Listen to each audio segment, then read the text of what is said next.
welcome our next presenter, VanderHout. Mr. VanderHout. Jan. The Ontario Greenhouse Alliance, welcome, sir, and your 5 minutes begin now. Thank you. My name is Jan VanderHout. I am chair of the Ontario Fruit and Vegetable Growers and president of the Ontario Greenhouse Alliance. The greenhouse sector in Ontario is an economic powerhouse, and the investments over the last 4 years are on par with a new plant in the automotive sector. The greenhouse sector continues to grow, and it will continue to grow, but we want to make sure that investment happens here in Ontario. Bill 132 is a step in the right direction for our sector. It will help to lower a key input to our businesses, energy.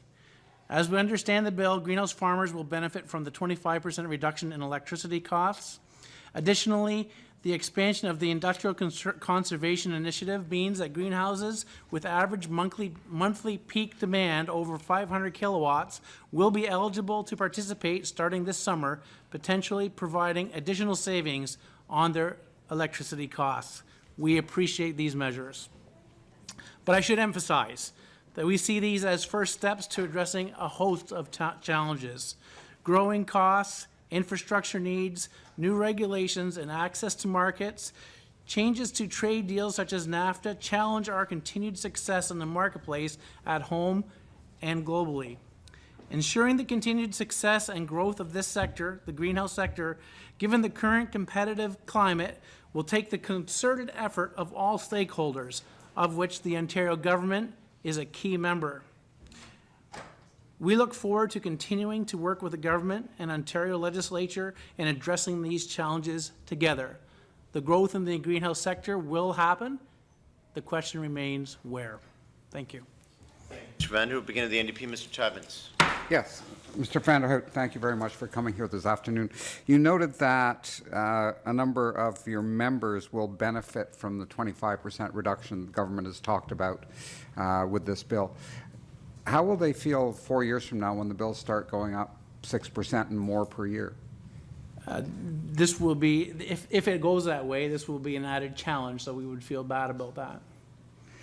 And since it's fair to assume that at some point the piper will have to be paid, and since, as far as we know, there's only 4 years of reduction, and then I think about 6 years of increase at 6% a year, and then another 10% on top of that, we'll be paying about another 10, 15% more than we would otherwise have paid with the debt that's been taken on. Is that something that your members support?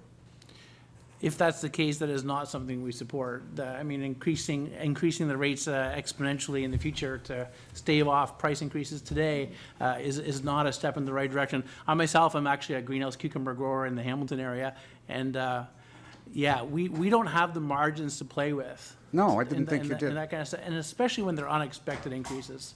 Well, are your members aware that they're going to have to pay for this 4 years of lower rates with much higher rates for decades to come? I would say no, we are not. Well, I would just ask that you make your members aware of the fact that it's only 4 years of reductions, and this is a 30-year plan, 26 years of much higher rates.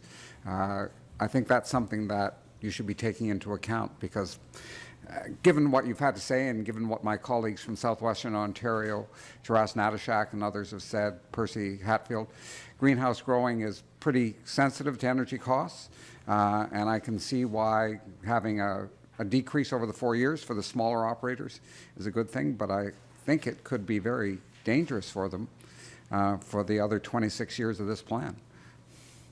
And that's why I mentioned specifically that we have not, we need to continue to work on finding ways to keep costs down.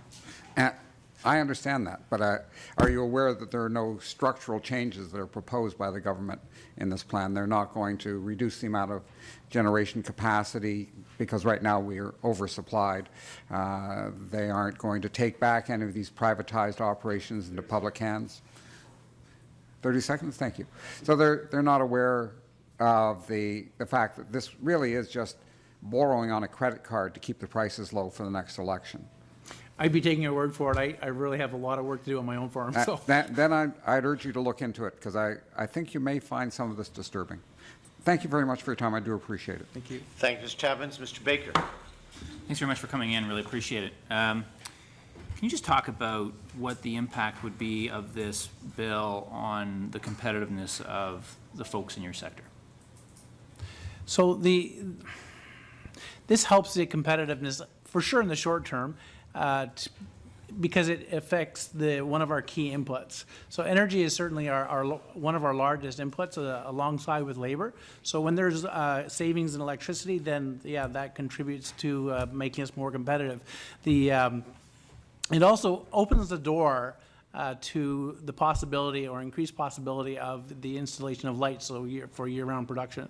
So we can strive. We're one step closer to year-round production, so we can compete then on a year-round basis with foreign product. Sure.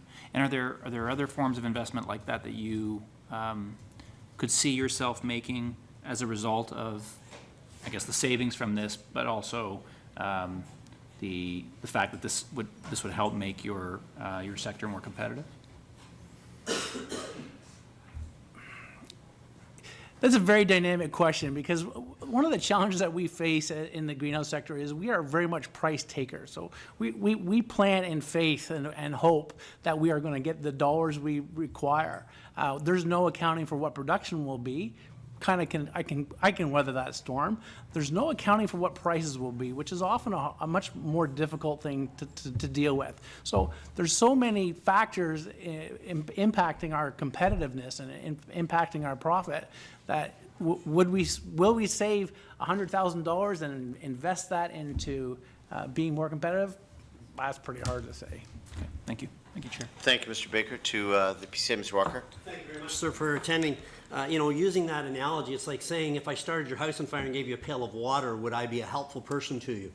So I'm going to ask you this question. The competitiveness in your industry of hydro rates has gone from 200 to 400%, depending on whose numbers you're going to use. Would you suggest that increased or decreased your competitiveness? Oh, the increase in hydro prices has decreased our competitiveness. Thank you. And have you lost any operators in your industry due to, at least in part, extremely high energy costs? There are a number of factors that have encouraged people to seek, to expand their businesses elsewhere, but certainly electricity prices is a factor in that. And you said it was a step in the right direction, so I'm going to ask you how many steps needed, or is it too little too late? We already know some some of your producers have actually left the province. And they're gone. They've gone to the States and they're gone. The debt retirement is going to come back at 4 times what it is when they took it off the rate. So I'm following my colleague's thought process here that your members probably wouldn't support that if they knew to say, give me 25% now, we're going to put another 25 to 40 billion onto your credit card, and you're going to have to pay that back in 4 years. You're going to have the double impact of both increases to your hydro rates in 4 years, plus 40 billion potentially in new debt. Is that something your members would probably support if they knew the fact? If that's the fact, we would not support that.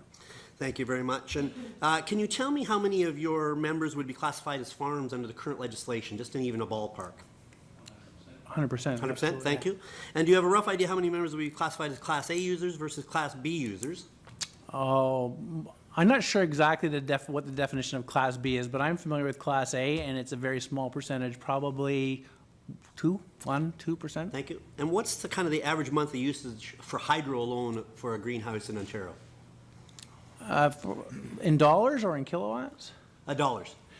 I got to do some quick math in my head here. What I'm trying to paint the picture is if you go back 10 years, what it was and what it is today. If you can even give me kind of that, even. Oh, I can tell you on a per kilowatt hour basis, I monitor that fairly closely. And just a few years ago, it was about 17 cents, and today I believe it's about 24 cents all in. So that would include global adjustment, debt retirement. So fairly significant increase that you don't have the margins, I trust, to sustain that going forward. That's correct. So is it inappropriate for someone to tell you that in the short term this is going to be a wonderful rosy world, but in 4 years they're actually going to hammer you with even more increases? I hope that's not the case. Well, that is the case.